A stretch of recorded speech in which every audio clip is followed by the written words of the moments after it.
నమస్తే అండి, ఎలా ఉన్నారు అందరూ? బాగున్నారా? నేనైతే బాగున్నానండి. మీ అందరికీ అమ్మవారి ఆశీస్సులు ఎల్లప్పుడూ ఉండాలని కోరుకుంటూ ఒక మంచి వీడియోతో మీ ముందుకు వచ్చాను. ఈ మంగళవారం రోజున ఒక చిన్న పని చేయండి. అదృష్టం మిమ్మల్ని వరిస్తుంది. శత్రువుల నుంచి మీకు రక్షణ లభిస్తుంది. అనేక ఇబ్బందుల నుంచి మీరు బయటపడతారు. మరి పరిహారాన్ని ఎలా చేయాలి ఏంటనేది చెప్తానండి. నిత్య జీవితంలో మీరు ఎదుర్కొంటున్న అనేక ఇబ్బందులు, కష్టాలు, నష్టాలు, వాటి నుంచి మిమ్మల్ని బయటపడేస్తుంది. మీకు దురదృష్టం తొలగిపోయి అదృష్టం వరిస్తుంది. శత్రువుల నుంచి రక్షణ కలుగుతుంది మీకు. అంటే అది ఇంటి వారైనా సరే, బయట వారైనా సరే, ఎవరి నుంచి అయినా సరే, మీకు ఎవరైతే అంటే మిమ్మల్ని ఎవరైతే ఇబ్బందులు పెడుతున్నారో వాళ్ళు మిమ్మల్ని ఇబ్బందులు పెట్టకుండా రక్షణగా ఈ పరిహారం మీకు బాగా పనిచేస్తుంది. మీ ఇంటిలోకి దుష్ట శక్తులను రానియకుండా అడ్డుపడుతుంది. అలానే మీకు నెగిటివ్ ఎనర్జీ అనేది తగలకుండా చాలా వరకు ఈ పరిహారం మిమ్మల్ని కాపాడుతుంది. ఈ పరిహారాన్ని మీరు మంగళవారం రోజున చేసుకోవడం వల్ల కుజదోషం వల్ల, అంటే కుజదోషం బలహీనంగా ఉండడం వల్ల వివాహం అనేది కాదు. అలానే చాలా వరకు ఆర్థిక ఇబ్బందులు వస్తూ ఉంటాయి. కొంతమందికి అనారోగ్య సమస్యలు కూడా వస్తాయి. ఇక రక్త సంబంధించిన వ్యాధులు, కండరాల బలహీనత, రక్తహీనత సమస్యలు, వీటితో కూడా ఎక్కువగా బాధపడుతూ ఉంటారు. ఈ పరిహారాన్ని మీరు చేసుకోవడం వల్ల కుజగ్రహం బలపడుతుంది. వివాహం కాని వారికి వివాహం కావడానికి అవకాశాలు మెరుగుపడతాయి. అయితే ఈ పరిహారాన్ని ఆడవారైనా మగవారైనా ఎవరైనా చేయొచ్చు. కానీ ఆడవారు నెలసరి ఉన్న టైంలో మాత్రం చేయకండి. అంటే ఖచ్చితంగా ఆ 5 రోజులు పూర్తయిపోయిన తర్వాత ఈ పరిహారాన్ని మీరు చేసుకోవాలి. కానీ పరిహారాన్ని చేసేటప్పుడు మాత్రం నమ్మకంతో చేయండి. అప్పుడే ఈ పరిహారం మీకు బాగా ఉపయోగపడుతుందండి. మరి ఇక ఈ పరిహారాన్ని ఎలా చేయాలి ఏంటనేది తెలుసుకునే ముందు ఒక చిన్న రిక్వెస్ట్ అండి. ఈ వీడియోకి ఒక చిన్న లైక్ చేయండి. సబ్స్క్రైబ్ కాకుండా ఎవరైనా ఉంటే కనుక మన ఛానల్లో అనేక రకాలైన సమస్యలకు సంబంధించిన పూజలు, పరిహారాలు ఉన్నాయి. మీరు ఒకసారి ఛానల్లోకి వెళ్ళి చూసి మీ సమస్యకు సంబంధించిన ఒక పరిహారాన్ని ఎంచుకొని ప్రయత్నం చేయండి. మీరు చేయగలిగేది. మీకు వచ్చిన మార్పుని, రిజల్ట్ని నాతో షేర్ చేసుకోవడం మాత్రం మర్చిపోకండి. సరేనండి, ఇక పరిహారం మాటకు వెళ్దాము, ఎలా చేయాలనేది. ఇక ఈ పరిహారానికి కావాల్సిన వస్తువులు ఏంటో ముందైతే చూద్దాం.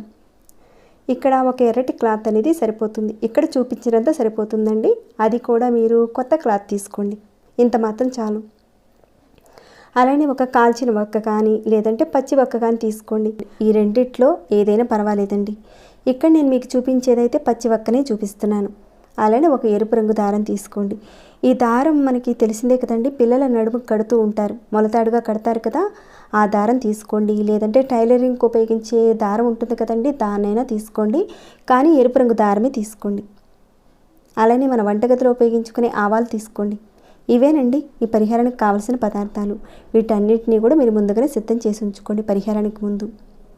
ఎవరైతే ఆర్థిక ఇబ్బందులతోనూ ఇంకా అనేక రకాలైన చెప్పుకున్న సమస్యలతో ఇబ్బందులు పడుతుంటే మీరు మంగళవారం రోజున ఆంజనేయ స్వామివారికి ఇంట్లో కానీ, అంటే మీరు ఇంట్లో పూజ చేసుకున్నా లేదంటే మీరు గుడికి వెళ్ళి కానీ అక్కడ తులసి దళాలని మీరు సమర్పించండి ఆయనకి. లేదంటే ఇంటి దగ్గరైనా సరే చక్కగా ఆయనకి సమర్పించండి.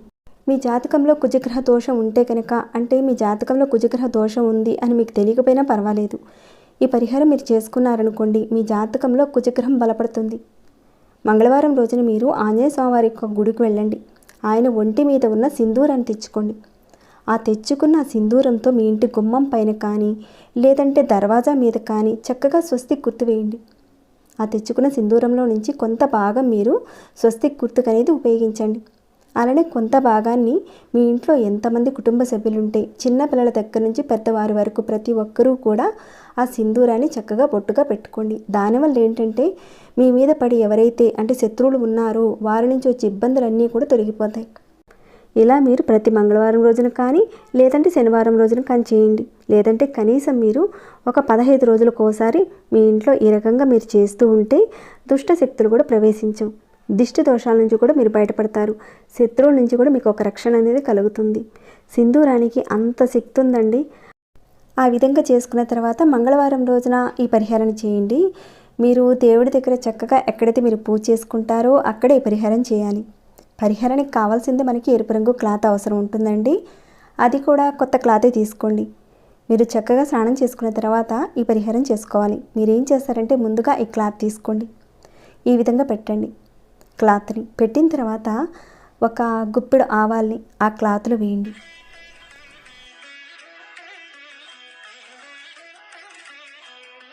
అలా వేసేసి అయిపోయిన తర్వాత మీరు ఈ వక్క తీసుకోండి. ఈ వక్క తీసుకుని ఈ దారం ఉంది కదండి, ఇక్కడ నేను చూపిస్తున్నాను కదా మీకు, ఈ దారమైన పర్వాలేదు, లేదంటే ఈ దారమైన పర్వాలేదండి, మీరు తీసుకొని ఇక్కడ చూపిస్తున్నాను చూడండి, ఈ రకంగా వక్కకి ఈ రకంగా చుట్టాలి. ఇక్కడ నేను పచ్చి వక్కకి చుట్టి చూపిస్తున్నానండి, అలానే ఎండు వక్కకు కూడా నేను చూపిస్తున్నాను. మీరు చూస్తే అర్థమవుతుంది. చక్కగా మీరు మొత్తం కూడా రౌండ్గా చుట్టేయాలి. అంటే ఎరుపు రంగు దారంతో వక్క అనేది కనిపించకుండా పూర్తిగా ఎరుపు రంగు దారంతో చుట్టాలి. అయితే ఈ పరిహారాన్ని మీరు నమ్మకంతో చేయండి. చాలా శక్తివంతమైన పరిహారం అంటే ఇది, చాలా బాగా పనిచేస్తుంది. ఈ విధంగా పూర్తిగా కవర్ చేసేయాలి. ఈ వక్క మీద పూర్తిగా కవర్ చేసేసి మీరు ముడి వేసేయాలి. ఈ ఎరుపు రంగు క్లాత్ ఉంది కదండి, మీరు ఆవాలు పెట్టారు కదా, ఆ ఎరుపు రంగు క్లాత్లో దాని మీద ఈ వక్క పెట్టాలి. అంటే ఈ దారంతో చుట్టేసిన తర్వాత ఈ వక్కని అలా పెట్టాలి. అలా పెట్టిన తర్వాత మీరు బలంగా ఆంజనేయ స్వామివారిని మనసులో తలుచుకోండి. ఆంజనేయ స్వామివారికి ఏకనామం కానీ లేదంటే దండకం కానీ ఏదైనా సరే మీకు వచ్చిన ఆంజనేయ స్వామివారి యొక్క నామాన్ని మనసులో గట్టిగా ఆయనను మననం చేసుకుంటూ తలుచుకోండి. అష్టోత్తరాలు వస్తే చదువుకోవచ్చు, శతనామాలు చదువుకోవచ్చు. ఈ విధంగా మీరు చక్కగా మనసులో తలుచుకోవచ్చు. అయితే ఈ పరిహారాన్ని మీరు ఉదయం లేచిన దగ్గర నుంచి సాయంత్రం మీరు పడుకునే లోపుగా ఎప్పుడైనా చేసుకోవచ్చు.